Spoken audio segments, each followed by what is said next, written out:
Hi you guys, I wanted to show you this. So this is Iris ensata. It's the Japanese iris. This particular one is called blueberry pie. Comes in many different colors, but you gotta grow this, like you just gotta.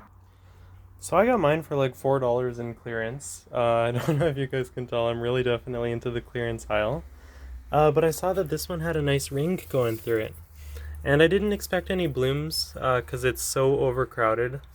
And definitely needs to be divided into at least two, and it was bone dry, and it was just really not doing that great.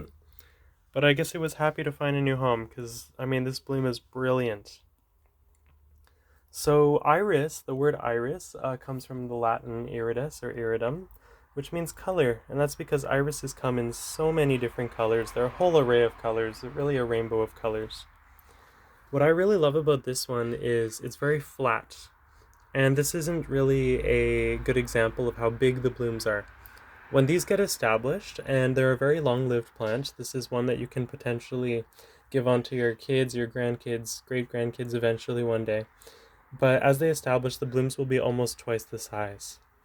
They typically bloom in clusters of about three. This one only has one singular flower. I wouldn't be surprised if another one comes out there. But, for a first year plant that's pot bound, super dry, hasn't been fed anything, I mean, you can't beat that color. So for best results with Iris ensata, the Japanese water iris, is you're going to want to put them in areas that stay moist, which is why I'm really surprised this is blooming because it was totally dry. And they prefer full sun to dappled shade. I find that the later in the day sun is really quite direct for them.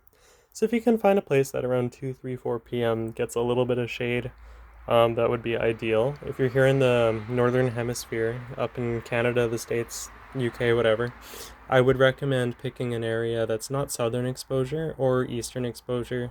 Southwestern exposure, western exposure is probably ideal, even getting in towards more shady areas. Northern exposure up here might be a little too much shade.